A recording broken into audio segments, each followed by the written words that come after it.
First of all, let me thank everyone for being here, and thank you for our visitors for being here and coming to worship with us.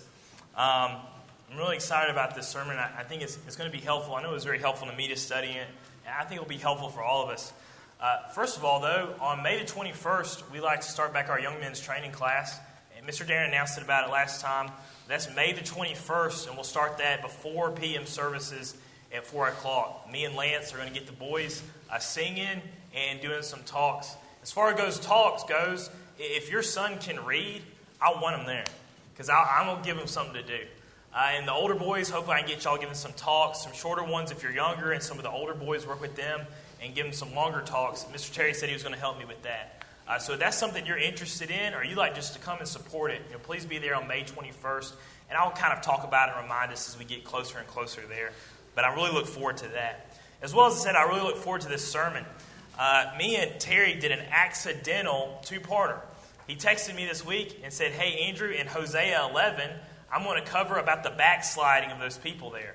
And I was like, oh, that'd be a great topic. And I look at my notes, and I'm going to start as well in Hosea 11. So if you want to be turning there, Terry is going to focus on the first part of the passage tonight, and I'm going to focus on the second part of the passage tonight.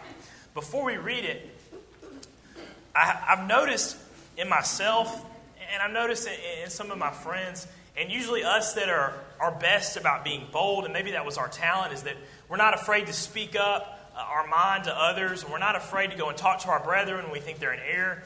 I've noticed, especially when I was 17, 19, that I had such a hard time what I would call upholding the weak. And I had no problem with evangelism. And if I'd see someone that was in the world that needed help and needed the gospel, I would be there. And I feel like I would do a great job, the best I could, showing them the gospel and all the things that's great about the gospel. And when they would fall or fall short, I would go, I understand. I'm very sympathetic because they don't know better. And they're living in the world. But when I noticed something in myself when I was around 18, is that I really struggled, however, being sympathetic to those that were my brethren that were weak. And I would see them do the same things that I would see people in the world do. And I would be sympathetic to the world and say, this is something we need to get you out of, something I can help you with. But I would not offer the same solutions to my brethren. And the effort that I was putting into reaching the lost in the world, I was not putting that same effort into reaching the lost that had been withdrawn from the congregation or something of that nature. Or those that are just generally weak.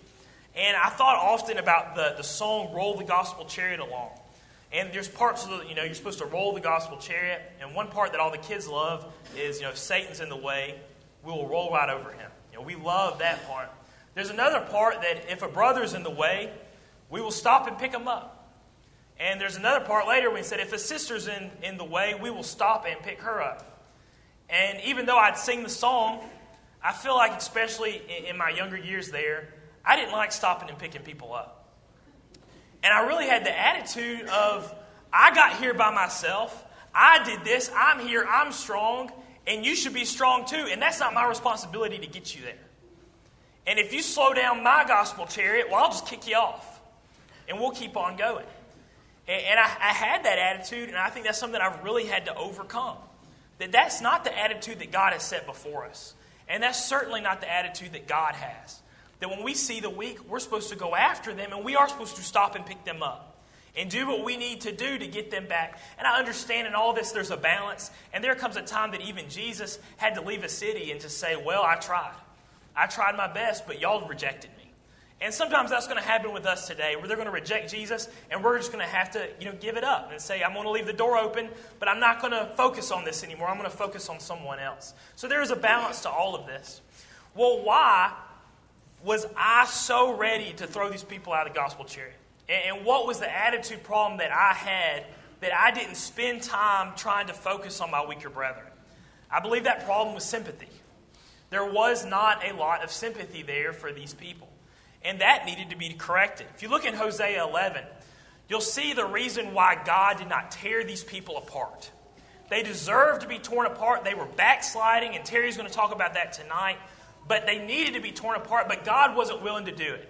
And this is why in Hosea 11, verse 7, my people are bent on backsliding from me. They call me to the Most High. None at all exalt him. How can I give you up, Ephraim? How can I hand over Israel? How can I make you like Admah? How can I set you like Zeboam? And some of you Bible students will know that in Genesis 19, these are the other two cities that were destroyed along with Sodom and Gomorrah back then.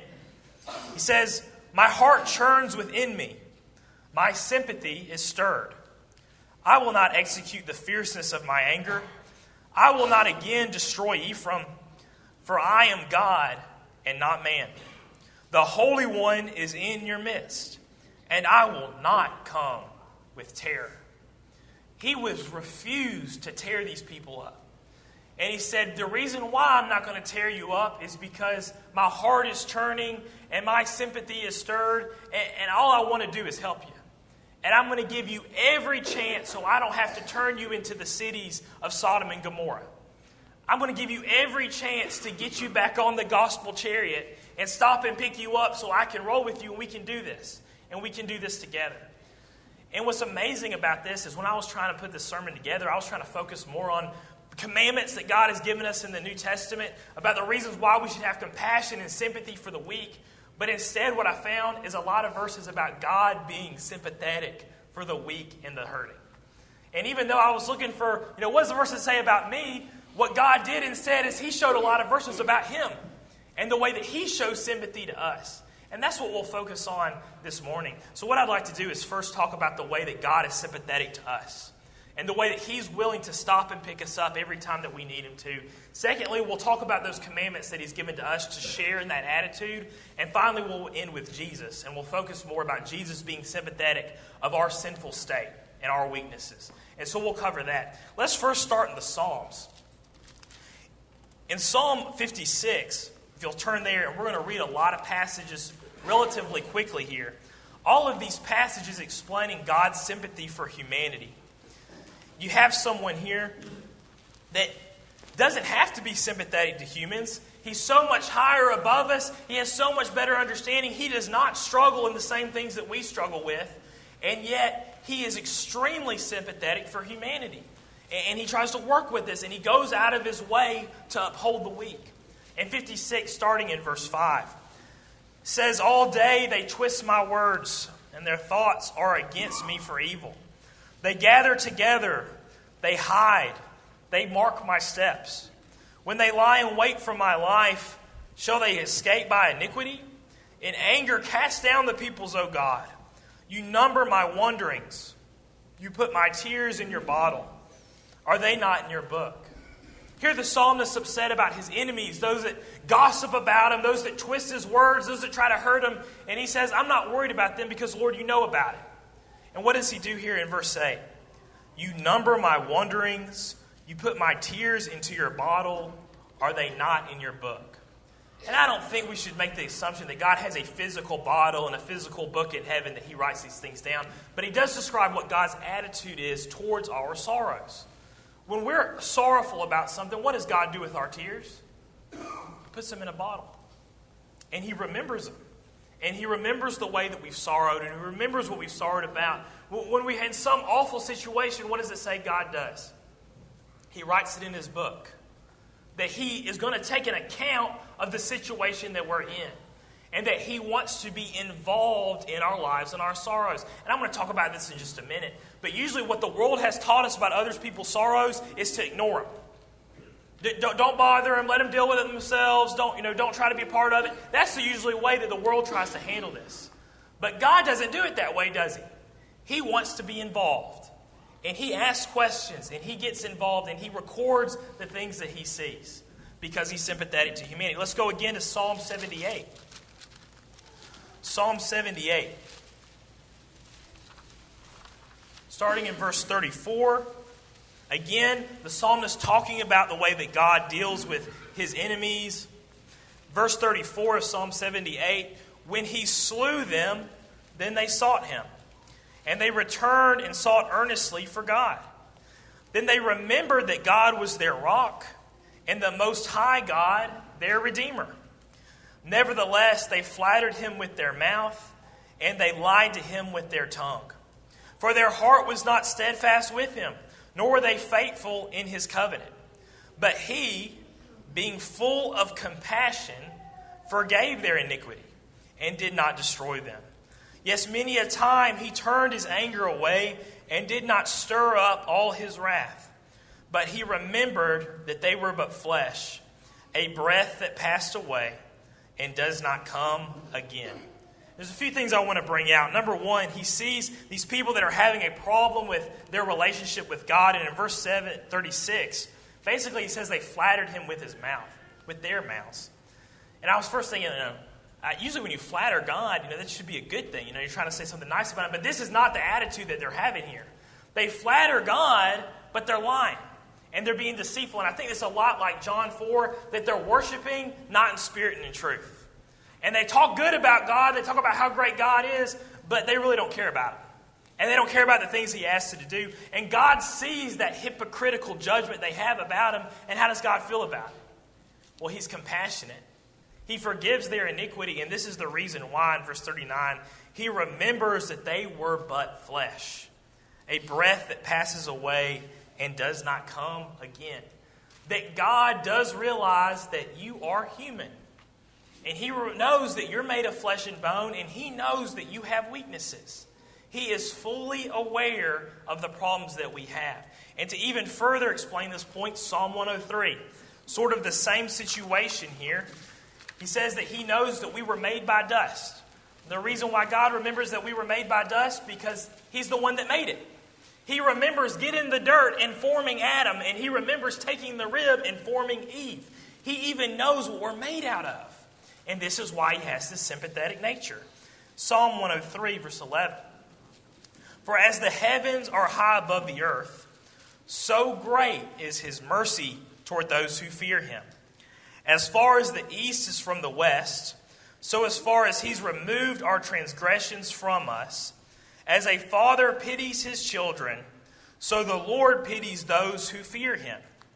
For he knows our frame, he remembers that we are dust. As for man, his days are like grass. As a flower of the field, so he flourishes. For the wind passes over it, and it's gone, and its place remembers it no more. But the mercy of the Lord is from everlasting to everlasting on those who fear him, and his righteousness to children's children, to such to keep his commandment, and to those who remember his commandments to do them. But here it starts by explaining how high the Lord up. He's up in the heavens, and to us in his sight, we're just like grass, and we're just like ants. And he says, however, in verse 13, that to those who fear him, he treats them like children. And he pities them as if they're going to be the one that's going to receive his inheritance. However, like we've already said, he remembers that we're just dirt. And we're like grass. And we're so lower than him, and he understands that we're going to have these weaknesses, but he has sympathy for us. And even though our life is like, a blade of grass, it comes up and it dies. If you want to see an example of that, you can go back out here to the sod that we laid. But it just goes up, we work so hard on it, and then over there in the corners, it died. And God looks down at us, and he works hard with us, and he made us from dust, and he comes back, and we're dead. Yet he has compassion, and he's full of sympathy, and he gives us an opportunity to come back. And he wants to work with us and mold us and to make us strong that we can stand on our own feet. And this is really what I want to talk about here as we go into this. Being that God is so sympathetic with us, what does he do for us? Well, for one, he upholds us with his righteous hand. I wanted to go to Psalm 145, but I decided to go to Isaiah 41. And to close off this point, these passages like in Isaiah 41:10 make so much more sense when you understand God's sympathetic nature. Why would God spend his time trying to lift us up and to uphold us? Why would God send his son to die for us? Why would he go through so much pain and trouble to save us? Well, it's because he's full of compassion, he loves us, and he's sympathetic. And he takes time to work with us. Psalm 41:10. God tells these of Judah, he says, "Fear not, for I am with you. Be not dismayed, for I am your God. I will strengthen you. Yes, I will help you. I will uphold you with my righteous hand. I will go out of my way to strengthen you, help you, and uphold you while you're in this weakened state." And that's the promise God makes to Israel, and that's the promise that God makes to all of his people even today. And we can go through personal stories of when God has helped us and upheld us and is taking care of us in this way while we were weak. This is the problem that we have. And the reason is because God, He strengthens us, He helps us, He upholds us, but we don't share these principles with our brethren. God goes out of His way to help you. What do you need? Is there anything I can do for you? You come and talk to me, pray to me, and I want to work with you. I'm going to uphold you. I'm going to keep those temptations away. I'm going to strengthen you. Those things that you're struggling with, if you ask me for help, I'll come and I'll strengthen you. I'll give you the strength to overcome. And yet we don't say these same things to our brethren. And I know we'll never be able to help in such a big way as God does. But you know what I can do? I can help somebody. If that means just having a conversation with someone, I can help somebody. I can strengthen somebody. I can read the Word with them. I can pray with them. I can get them connected to God. I can do that. I can uphold somebody. And that means stopping, picking them up, and making sure they stay in our gospel chariot. I can do all those things, but I struggle to do them. And yet God has first shown us as the Father, explaining the way that it can be done. And what does this all require? It all requires sympathy. And let's talk about sympathy in our own selves. I have 3 passages, and I'm just going to put them up on the screen, but you're welcome to turn there. Romans 12:15, Paul describing the family and what he expects out of the household of God. He says this. He says, "Rejoice with those who rejoice and weep with those who weep. Be of the same mind toward one another." Why are we able to rejoice with those who rejoice and weep with those who weep? It's because of the next phrase. We are of the same mind. So when you're hurting, I'm supposed to be hurting. And when you're happy, I'm supposed to be happy. And when you're joyful, I'm supposed to be joyful, because I'm not afraid to open up my mind to yours and to be a part of that. Now, this is what the world teaches us. The world teaches us to leave people alone that are in sorrow, because all that's going to do for you is make you sorrowful too. And all that's going to do is open up a whole lot of pain that, you know what, that's not your problem. You just need to let them be. I remember being little, and one of the points I want to make about this, I believe that little children have a better grasp on this with us, because little children are willing to let their emotions be affected by other people's emotions. And I remember when I was little in 6th grade, my teacher, Miss Wilson, who I owe a lot to, I think she got me reading and writing and doing all those things. I remember in class when she got a phone call, and I remember she was confused, and she looked down, and then she answered it. And she just said, yes, I understand, thank you. And then she looked up at the class, and there were tears in her eyes, and she said, my daddy died. And it was just heartbreaking. Well, us as 6th graders, we didn't have a clue what to do. You know, we were just sitting there, and I'll never forget Lindsay. Lindsay was her name. Lindsay got up, and Lindsay gave her a hug. And then the whole class got up, and all gave her a hug. And next thing you know, we have a whole 6th grade classroom that's crying too. But that's because little children let emotions affect them like that. And they'll get upset if you get upset. And when their friend's hurting, they're hurting. But I tell you what, in an adult room, if there was nothing but adults in there, I don't believe the same thing would have happened. When someone's sorrowful, I don't think we would all just jump up and go give them a hug. And I don't think we'd all be crying too. Now, I'd like to think at Gardendale that would be very different.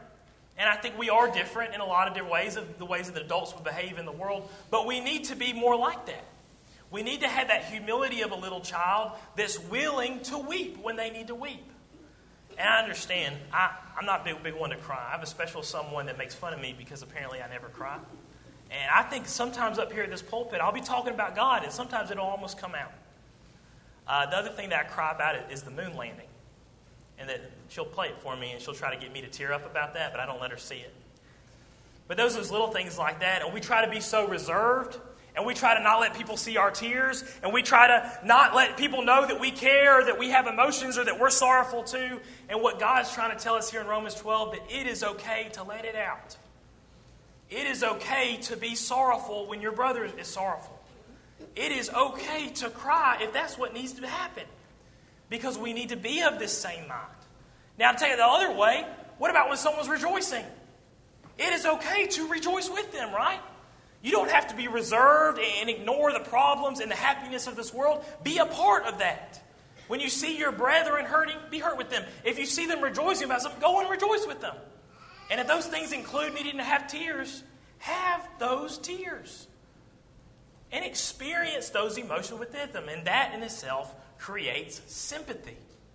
Sympathy means that I understand the emotions of this other person and that I care about the emotion of these other person. Another word that works with sympathy is courtesy. 1 Peter 3:8. Sometimes this gets translated as empathy or sympathy in other versions. 1 Peter 3:8, Peter says, finally, all of you be of one mind. Same point that Paul's making in Romans 12. Having compassion for one another. Love as brothers. Be tender-hearted. Be courteous. That good, nice, tender heart that's willing to become emotional about something. That tender heart that's willing to have sympathy for a brother. That is the type of tender heart that's courteous to one another. And cares about where you're at and cares about where I'm at and wants to help in some way. And if that means I need a hug, that means I hug. If that means I need to have a talking to and a Bible study and a prayer, that means I need to have those things as well. And that courtesy that we're going to show one another is going to provide security. And that way we're able to uphold one another closer to God, and God will be upholding us in the process. The last verse here we'll talk more about is 1 Thessalonians 5:13. And I've read this one a lot, and I feel like I never grasped the power of it. 5:13, actually it's 5:14 here I want to read. It says, now we exhort you, brethren, warn those who are unruly, comfort the faint-hearted, uphold the weak, be patient with all. In verse 13, he says something about the leaders, those that watch over you. And he says something about them, but then in verse 14, he turns around and he says, but now I exhort you, brethren, to uphold the weak, to warn those who are unruly, comfort the faint-hearted. One of the problems with our gospel chariot, when someone falls off and we need to stop and pick them up, one of the ways we deal with that is saying, I'm just going to keep on going, is I think, you know what, someone else is going to get them. This person's falling down, I'm not going to get them. You know what, I'm going to let Andrew and Terry go deal with them. And they can go and pick them up. And what happens a lot is, especially in this passage, I'm going to let one of the elders go get them. And I'm going to let them uphold them and pick them back up. Yet what does Paul flip it to here? I exhort you, brethren, to warn the unruly, to uphold the weak, to comfort the faint-hearted. This is my responsibility. And this is your responsibility. And it means when you see someone come in your path that has fallen down and that's weak and that needs help, that means God has now made it your responsibility to take care of that. And that means going and having a conversation. And that means seeing what you can do. And that means that sort of situation. Because this is what we have to be about. Going back to my first point about, I feel like times I've really struggled with, I've used this phrase a lot, which is babysitting. And I feel like sometimes I'm having to babysit weak brethren. And I get myself wore down. And at the very end, I'd like to offer a solution for that. But I feel like sometimes I wear myself down, and I think, man, it's because I'm babysitting all these people. And I'm constantly have to talk to them, and constantly have to talk to them, and constantly have to talk to them, and backsliding. And I never feel like I'm making any progress. If anything, they're just going further and further away. And I'm having to reel in and reel in and reel in. And when I think about these things, what do I want to do? I want to quit it. And I want to cut these people off, and I want to worry about me. But when I do that, what have I done? I have committed sin. This isn't one of these things that you get to pick and choose about who you're going to help and when you're going to help them. This is a commandment given to us by God to uphold the weak.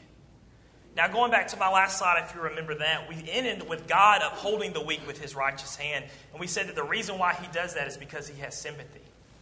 Well, here we end with us upholding the weak. And what do we need to have so that we're willing to go out of our way to uphold the weak? We need to have sympathy. We need to understand we've been there too. It may not be the same thing, but we've been dead in our sin. We've had the same type of problems. And that haven't gotten myself here. The person who's responsible, who is getting me to the strong state that I believe I'm in, number one, is Jesus Christ. Number two, is all the brethren that have upheld me throughout my entire life.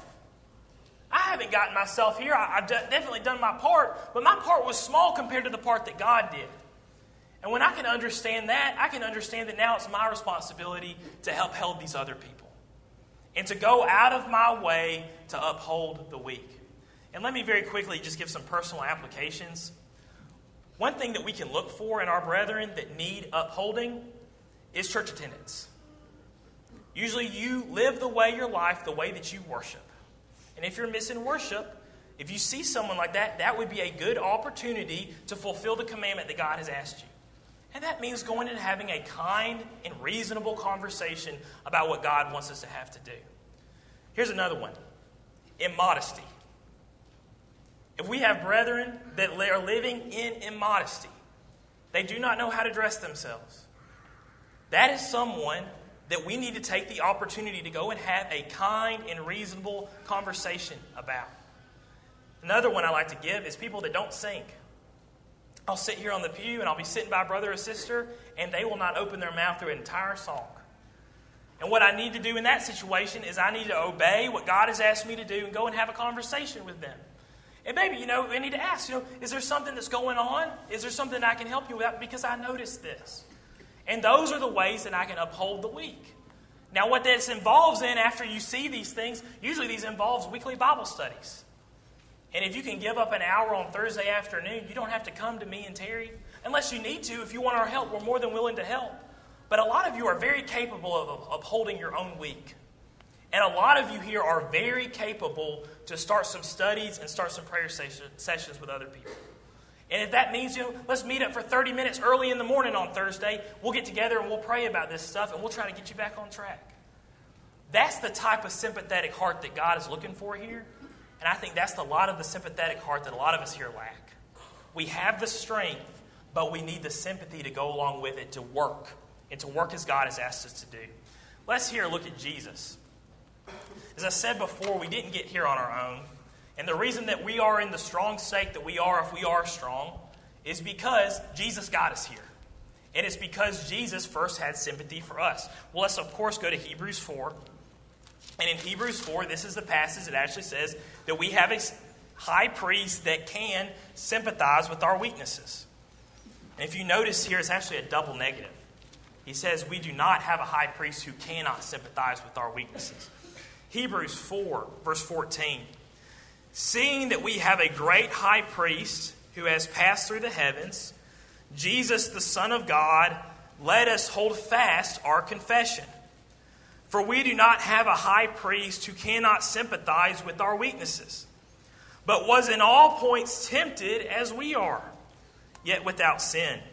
Let us therefore go boldly to the throne of grace, that we may obtain mercy and find grace to help in time of need. And I think mainly here in the book and in the context, he's talking about there used to be a high priest who was a Levite up there that couldn't sympathize with you. And a lot of times that Levite was wealthy, and in this time he was in the pockets of the Romans, and he just didn't know who you were. And he didn't know your life. But now as Jesus is our high priest, he can sympathize with our weaknesses. Because he knows us, he has perfect understanding of us, but as well, he's lived here on this earth. And that's what the thought continues into chapter 5. Look at chapter 5, verse 1. For every high priest taken from among men is appointed for men in things pertaining to God, that he may offer both gifts and sacrifices for sins. He can have compassion on those who are ignorant and going astray, since he himself is also subject to weakness. Because of this, he is required as for the people, so also for himself to offer sacrifice for sins. And no man takes this honor to himself, but he who was called by God, just as Aaron was. And then he begins starting to talk about the Levitical priesthood and how it's different from the priesthood of Christ. But I wanted to look at this key verse here in verse 2. He can have compassion on those who are ignorant and going astray, because he himself was subject to weakness. When Jesus came here to live for those 33 years, he experienced the things that we experience every day. And even to the things of, I'm sure he had a backache, I'm sure he stumped his toe, there's those type of things that he had to deal with. But he also had to deal with great sorrow. And I look at John and I read about him coming and seeing Lazarus. And when he sees Mary and Martha's distress, that's when his spirit is moved, because he had sympathy for Mary and Martha. Then he sees Lazarus in the tomb and he weeps. Jesus remembers how it's like to experience that kind of sorrow. He knows what great pain is like, doesn't he? He knows what it's like to be nailed to a cross. At the very beginning, we see that he goes into the desert to spend 40 days with Satan. He knows what temptation is like. Maybe one of the worst things of all, he hadn't eaten for 40 days, had he? And the things that Satan was tempting him with, well, wasn't fornication or drugs or anything like this. He was tempting him with food. And yet Jesus was able to withstand. And because he's gone through these great and awful obstacles that he obviously greatly overcame, he is able to sympathize with you and me. And that's what gives him his compassion and his love and his willingness to uphold us. Well, being that Jesus is like this, he also wants to share it with us. And he wants us to share with him. Let's look at this last passage in Matthew 9. Here Jesus, seeing the multitude, and remember, these people are people of God. These are Israelites. And yet he still becomes extremely sympathetic because of their situation. Matthew 9, starting in verse 35, says, Then Jesus went to all the cities and villages, teaching in their synagogues, preaching the gospel of the kingdom, and healing every sickness and every disease among the people. But when he saw the multitudes, he was moved with compassion for them, because they were weary and scattered, like sheep having no shepherd. Then he said to his disciples, The harvest truly is plentiful, but the laborers are few. Therefore pray that the Lord of the harvest may send out laborers into his harvest. And I want to say two things. I got 2 more points that I want to take from this passage. The first one is that when Jesus sees the multitude, he becomes compassionate, and he sees them and he becomes weary because he sees how weary they are. And he's like, they're sheep without a shepherd, and they need someone to guide them. Now, obviously, number one, that's going to be Jesus, right? He's going to be the shepherd that's going to guide them and bring them together. But what is he in that with? The harvest is very plentiful, but the laborers are few. Pray to the Father that he sends laborers to help me with this. Who are the laborers that the Father is going to send to help Jesus do the job that he's trying to do? I think that's you and me. And that even though Jesus doesn't need my help, he surely wants my help.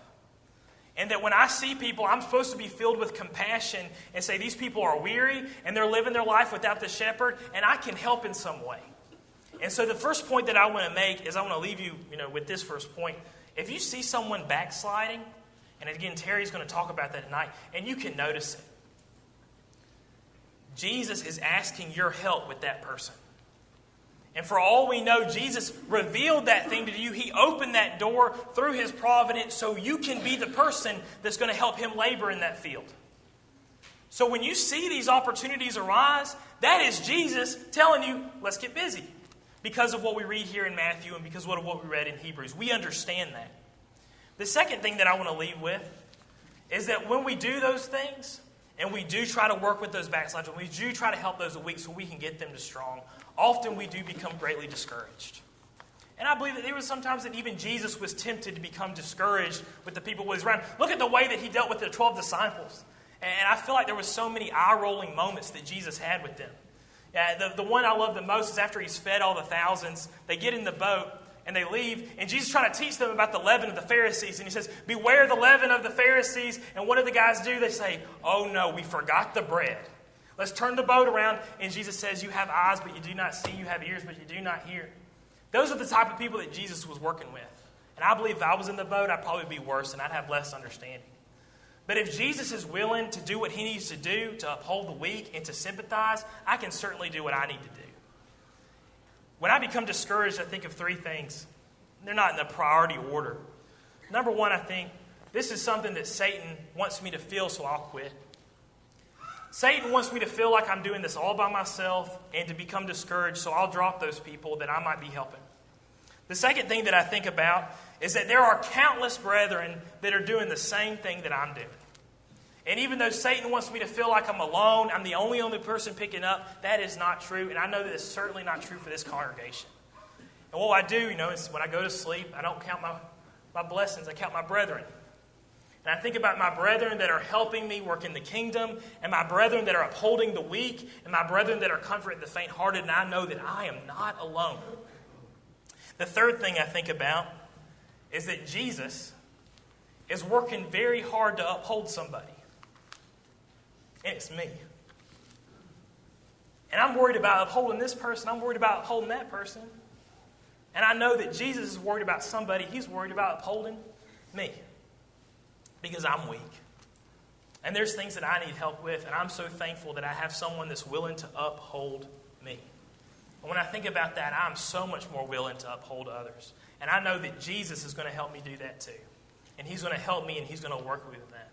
Hopefully this will help you in some way. And that's what I wanted to really stress, is that if we could have the sympathy and the compassion to get involved with our brethren's lives, especially our brethren that really need it. And if we look for those opportunities, we'll be kind and we'll be loving. And the goal here is to glorify God, and we receive that reward, which is we get to spend an eternity together. This is what God has asked us to do, and this is what He's shown perfectly for us already.